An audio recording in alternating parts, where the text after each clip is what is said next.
I'm getting more and more slightly comfortable flying this drone here in public. Obviously it's a tiny little thing. If there's a giant wind gust, it might blow it away. So I'm gonna be more cautious with it obviously in the future. But let's get back to the main topic of this video.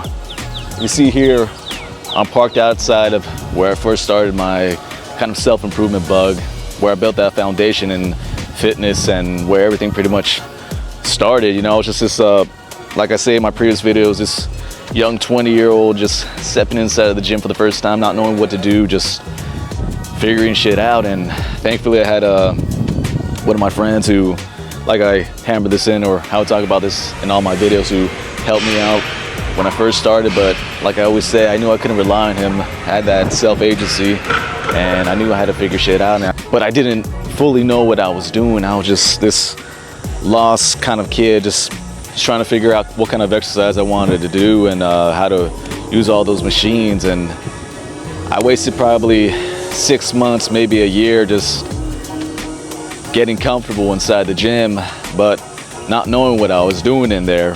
And it took me that time, it took me that self-reflection, it took me years pretty much to figure out what I'm about to tell you. If you find yourself as a young 20-year-old or somebody who's inexperienced and is wanting to step foot in the gym for the first time and looking for a roadmap, a way to pretty much structure out their workout, I'm here to provide you the one that I personally use for 7+ years and haven't diverged from that one since. So enough talking. Let me go take you to the foundation, the place where I built my body, my physique, my mindset, and show you exactly how I've structured out my workout routine in 7+ years. Follow along.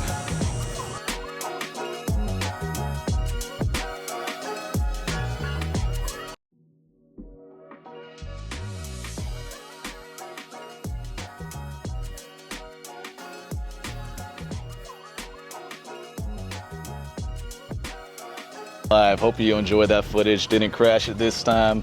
I'm getting better and better at flying this thing, but hell, probably gonna crash it soon, so don't get used to it. But when we first started out, you didn't know what you were doing, right? You're just clueless in the gym, trying to figure stuff out. And how long do you think it took you to figure stuff out for you? Really buckling down and trying to figure it out, maybe a year or two. Mostly because there's a lot of conflicting stuff everywhere, so you gotta kind of figure out what's bullshit and what isn't. Yeah, man, so same with me. Like I previously said, it took me 1 to 2 years to figure out what the fuck I was doing. So I kind of want to provide more value, like I said in my previous clip. So in order for me to do that, I kind of want to take you into my specific workout routine, and it's pretty much the same as his. Well, he changed it up a little bit, but it's pretty much the same thing as his. So I usually structure out with push, pull, and legs. And I guess for the push workout, I'll probably leave it on to Brian. See, what's the 3 top exercises you do when you do push? For sure, you got to get incline. I would choose dumbbells over the other stuff, just because, you know, it's easier to control. You get more of a stretch, which is optimal for most hypertrophy stuff. Obviously. So I like to do those. I love the cable flies. How many sets do you do in the incline dumbbells? Typically? Typically with that one, because that one's the more efficient one, I like to do more on that. So I typically go 3 to 4 sets. And how many reps do you do for each set? Anywhere from 6 to 30. But the higher rep range, I mean, no one's got the time for that. So I typically keep it between 6 and 12. Yeah, so we have a little bit of a different philosophy with that. I usually work up to a top set, which is pretty much the same set ranges, but it's different weights. So I usually do my lightweight first, my middleweight second, then my heaviest weight. And then when I get to that top set, I drop it down 50% and do as many reps as I possibly can do with that amount of weight. So I do agree with him on that incline dumbbell. But next one, you said fly variation. Which one would you do? The cables or like a seated kind of fly? Any would work. I kind of prefer the cables better because they're, it's just when it's attached to a cable, you're not all like wonky all over the place. You kind of just have a smooth, uniform stretch and motion with it. So it's easier to really control it too with the stretch. and you know, adjust the weight quicker. That way you're not having to run around and grab different dumbbells or whatever you need. Exactly. Kind of just have the weight right there. It's more convenient. You could do it with the dumbbells, but I just prefer the cables. Yeah, I'll probably leave on to like the last one, which is honestly the one that we probably should get back to doing. It's the bread and butter, the foundation of bodybuilding. Honestly, it's for me, it's the bench press. What about you? I do it every chest workout, so I don't know what you're talking about. I don't know what you're talking about. But yeah, I would say always start out with the bench press. It's one of the most compound movements that you could possibly do. And for rep ranges, I'll probably leave it on to Brian since he's been doing it more than I have. So what do you do? It depends on, again, like your goal. Hypertrophy, like I said, you can go anywhere from 6 to 30. So if that's your goal, keep it to 6 to 12. It typically works for everybody. Yeah, you usually keep that rep range for most of your workouts. For sure, for everything.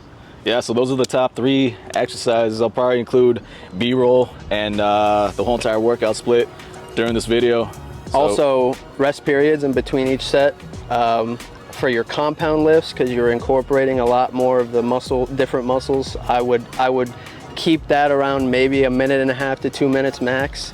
But your more isolated movements, like your curls, your triceps, or your flies, you can keep that roughly around 1 minute, 1.5 minutes. Yeah, like you said, that's probably available for each individual to find out. It took me years on end to figure out. It's usually between 30 seconds to maybe 60 seconds, but if I'm in a time crunch, I just ramp the intensity up and keep going until I pretty much can't do it. But moving on to the pull variation of this workout.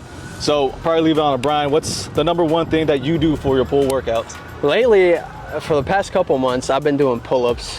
I think that's helped me a lot, kind of, especially with the strength. I mean, I struggling doing pull-ups, lat pull-downs weren't really doing it for me particularly, and when I switched over to doing pull-ups, that kind of fixed that. Kind of like a calisthenic kind of shit. Kind of, yeah. Some people do better with pull downs. Just again, whatever fits for you. But either a pull down or a pull up for sure. Yeah, for sure. Honestly, it's just pushing your body too, which is probably the best thing for you. That way you don't overload or tax your body when you're first starting out. So that was his first one. How many sets and how many reps do you think you usually do for pull-ups?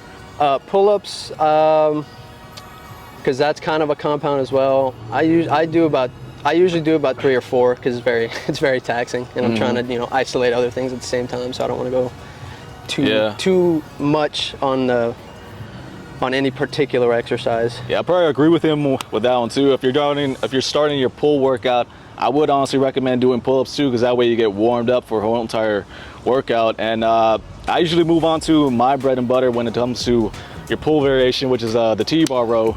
And I've been incorporating that for pretty much 3 to 4 years now, and it's, as you can tell, it's worked wonders for my back development. It's been a game changer for sure. And I usually, like I said before, hammer it in, do this training philosophy of a top set, drop set. So I do 3 sets. First set is pretty much a warm-up set. Next set is a working set, and last set, heaviest weight, drop it down 50%, and go for as many reps as you could possibly do. For the rep ranges for the first 2, it varies a little bit. So usually between 10, maybe 12 reps, and just kind of stick with that rep range.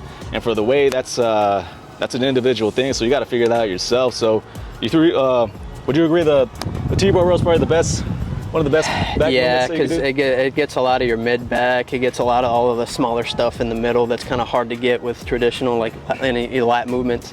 Another thing with warm-ups, you don't really have to stretch. I would just kind of focus more on going really lightweight on the movement you're going to do. That's called a dynamic warm-up, by the way. And focus more on joint movement as opposed to really stretching the muscle you're going to work. Because stretching essentially is working the muscle. So if you're going to do that and then you're going to lift heavy, that's where a lot of guys a lot of times can end up hurting themselves. Amazing. Probably the third movement. Honestly, that's a toss-up for me. What do you think's the third best movement to do? Yeah, that one's tough for back. I mean, because we do pull, I would say face pulls are another one. Face pulls? It does a lot. Yeah, it does a lot. We cover pull-ups and that cover most of that. I mean, unless, this is another one I'll probably do seated row. This is another one we should be doing, honestly, deadlifts. I got a bad back. Yeah, I got a bad back. I can't compromise that shit. Excuses. I make excuses too. We don't do deadlifts, but it's one of a compound movement too. You should probably do that also. Honestly, I did deadlifts for the first time a couple weeks back or a couple months back, and my back was fried for the whole entire week afterwards. Yeah. So he probably is right. We probably should incorporate it too. So probably next pull day. You want to get it on video too? Yeah. Go on tour? Yeah. Okay. We'll probably do that for the next video. And also, what do you think about these shirts, Brian? It's this conviction wear. I mean, how you like the material? Honestly, I'm not even lying. This is probably the most comfortable shirt I've ever worn. Ah, see that? And I'm not lying. Yeah, I mean, I made sure that I was gonna be able to wear this too. So if I'm able to wear it, pretty much in the fucking Texas heat, summer weather, I'm not even sweating. I'm wearing black. He's got white. Yeah, but even then, it's still fucking hot as shit, and it's still fucking comfortable, man. Yeah. You're able to fucking work out with this. It's a different breed for sure. Peep the back. This one's gonna come probably sometime later on, either September or maybe later on, but it's gonna come down the pipeline. And be sure to get it either at convictionwear.com, located on my Instagram, or just located in the description down below. But let's not skip over legs. Yeah. How many times you do legs Don't worry about it. this last Personal month? question. I don't answer those. Did you do legs yesterday? The day before? Oh, so leg day. So for your top 3 leg exercises, what do you think you should do first exercise? Any sort of squat, either a hack squat or an actual barbell squat. Yeah. You know, that one's kind of a given. It hits every part of your legs just about. Compound movement for sure. Yeah. Same with the rep ranges. I would keep them 6 to 12, sets 3 to 4. Yeah. I wouldn't go any more than 10 to 20 sets total per week per muscle group. So you can kind of just situate your workout with that, depending on your lifestyle and stuff like that. Yeah, I'd agree with him with the hack squat. Ignore the voice crack, by the way. He does that all the time. So for me personally, I'd rather do leg press and hack squat. I think it's more of a compound movement. Activates everything also, except it doesn't really activate your lower back. I know he's probably gonna talk some shit right now, so go ahead and do it. What? Oh, never mind. I thought you were gonna say some shit. So me personally, I always stick to the top set, drop set.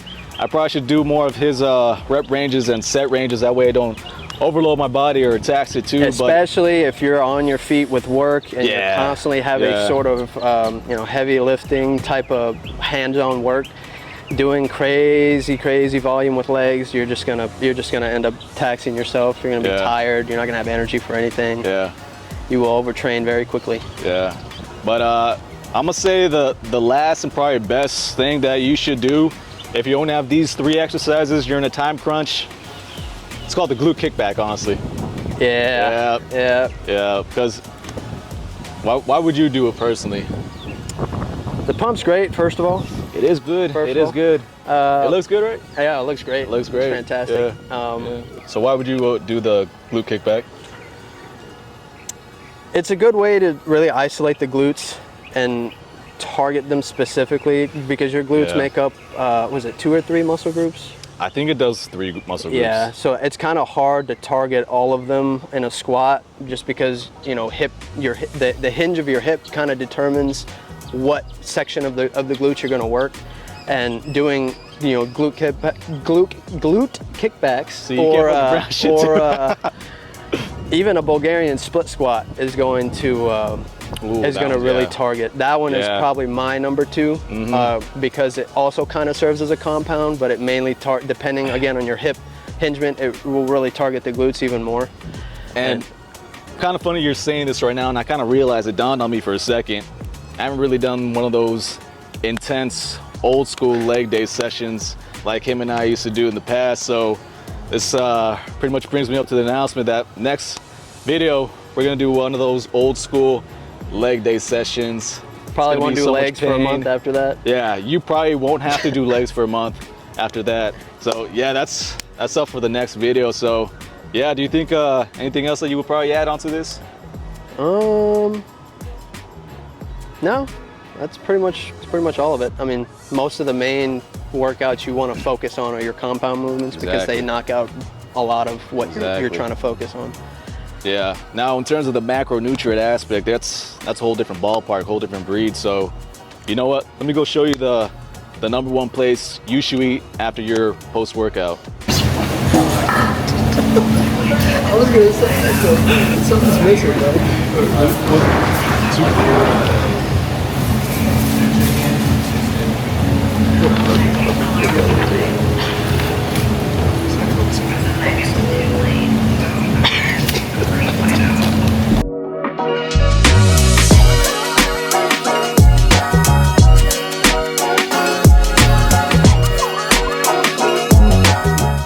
Check 1 2. Yeah, Check 1 2. All right. I think they're both here. I think we're good. Fuck. Hey, wouldn't it be one of my videos without some fucking technical difficulties? Yeah. Or just losing the entire film. Yeah, that happens more often than not. But as the expression goes, if you want to get big, you need to eat big. So that's why we're at Chipotle right now. So what's your go-to meal when you go to Chipotle usually? If you're on a cut, really, if you're really trying to watch your calories, if you get the kids build your own, usually it's, you know, if you get soft soft tacos instead of the hard shell tacos. Let's do it again. Okay, all right, go one more time. All right. So what's your number one go-to meal when you go to Chipotle? Probably the kids build your own. Yeah. It's the fewest calories. You get the perfect portion distribution. Yeah, for it's sure. Like 500-600 calories at the most. Look, it has all you need pretty much. It has that chicken, rice, protein, and it also comes with chocolate milk. And you do get these or a soft chips, drink. and you get a soft drink too, right? Usually. Yeah, no, it's either chocolate milk or a drink or chips and fruit. Yeah, but if you're bodybuilding or you're trying to make gains on a budget, how much does that usually cost a kid's meal? After tax, you're looking at like $6, $6.40. I've gotten it for like $5.90 sometimes. Yeah, man. So. But what I usually do, or what I stick to nowadays, if I don't get the kids meal, I usually get 2 kids meals. But if I don't get that, I always stick with the bread and butter, a burrito bowl. So a burrito or a burrito bowl. So I usually just get either chicken, rice. But yeah, I usually stick with those, the chicken and rice as the main staple of the protein, and then I can combine it with whatever you want. But just be aware about your combinations, because sour cream, what else do they got? Sour cream, cheese, queso, guac, all of that is high in fat and high in calories. Extremely so high in if you fat, get all of that on your burrito, you pretty much want like McDonald's, honestly. That's what you're pretty much eating. You're better off just splitting it in 2 at that point. Yeah, for sure. But I never used to eat just Chipotle. Usually after working out, I went through a long period of time where I would just eat ground beef, rice, and pretty much that's it for the whole entire 4 years on end. What about you? For me, I mean, I'm still eating. You know, I kind of do what I do here with Chipotle at home. I just used ground turkey instead of chicken. I make some rice, small little tortillas at like 100 calories, and just put them on the tortillas. I usually, instead of sour cream though, I'll mix it with like Greek yogurt. So it's kind of the same thing, lesser calories, higher protein.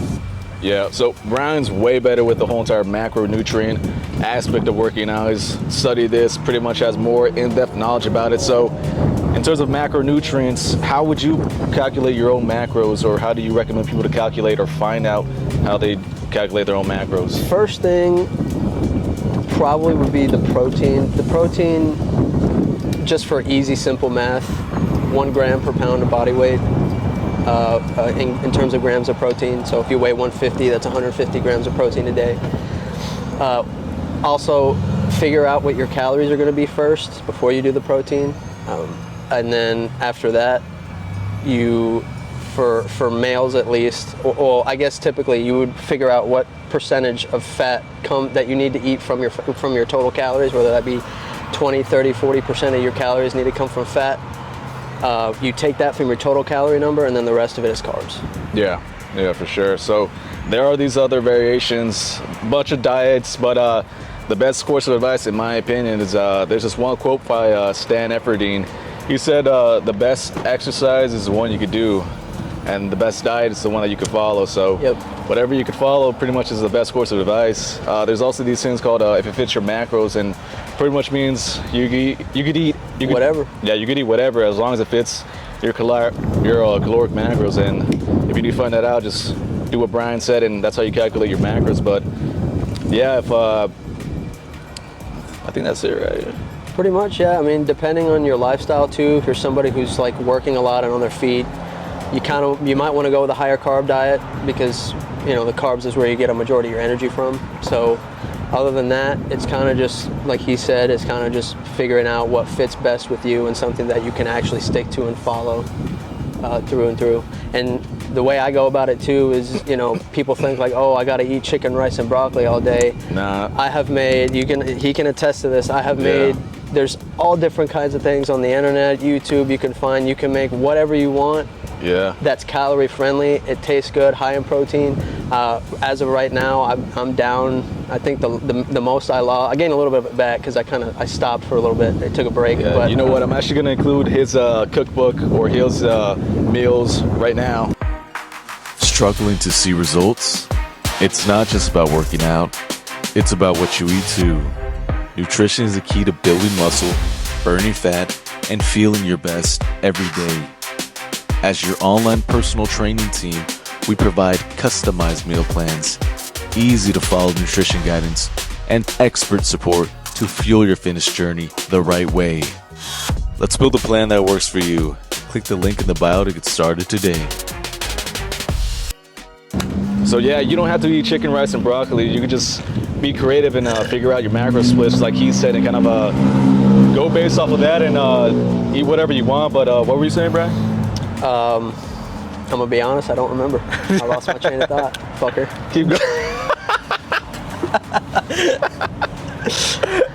See, that's why I just keep rolling this shit. Like I used to do like cuts and like fuck that, just keep rolling because you'll figure it out afterwards. But that's what I was saying. But yeah, doing that, eating essentially what I want, just in a macro friendly way. I've lost up to almost 60 pounds. Yeah. And it was almost as effortless as ever because I was eating air fried, fried chicken. I made a pizza that's well over 100 calories or 100 grams of protein for the whole pizza. Stuff like that. And you'll get there in no time. It makes it so much easier. Yeah, like I say all the time, you need to have intention in life, and that includes to working out. It includes to what you eat and put in your body too. So if you have intention in life, it's just gonna translate to every aspect, and that's just one key component to it. But yeah, I think we told you pretty much everything that you need to know if you do want to get into working out. I've included the workouts right here, include the macronutrient aspects right there. And yeah, hope you enjoyed this video. Hope you found value in this video. Hope you found some information. I'm gonna include his Instagram in the description down below, if not on the screen right now. Be sure to give him a follow. He's more well-versed into the macronutrient aspects. So if you want to get some one-on-one coaching with him, be sure to find him there. But yeah, anything else to say? No, other than, just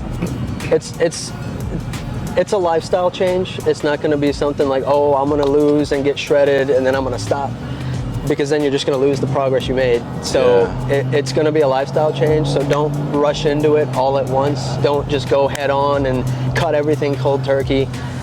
Just slowly wean yourself off of things, slowly get into certain patterns and for sure. and things like that, and it'll be a breeze. It's easier than you think when you do it that way. Yeah, I say just stick with it, man, because the positives that you do get from building up your body, building your physique, beyond just your mindset, beyond your physical, is the respect that you get from other people too. Whenever you walk inside of a building, people are gonna look at you.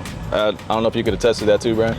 Yeah. Yeah, you get instant respect pretty much from each and every person, and not just that, you get attention from the opposite sex too, which some people say it's not true, but I beg to differ. Yeah. It's completely different. Yeah, it's a completely different lifestyle once you do achieve the body, the physique that you want to do. So. And it's attainable. Anybody can do it. Exactly. And this coming from two people that have combined probably 7+ years working out. How many years for you? I started in 2019. Probably 8 years from him, so completely 100% natural. So yeah, if you need any more information, be sure to comment down below, message us on either Instagram or right here. But yeah, I'm gonna leave you there. It's been your boy Coach Ed. I upload every Wednesday and every Sunday. See you later.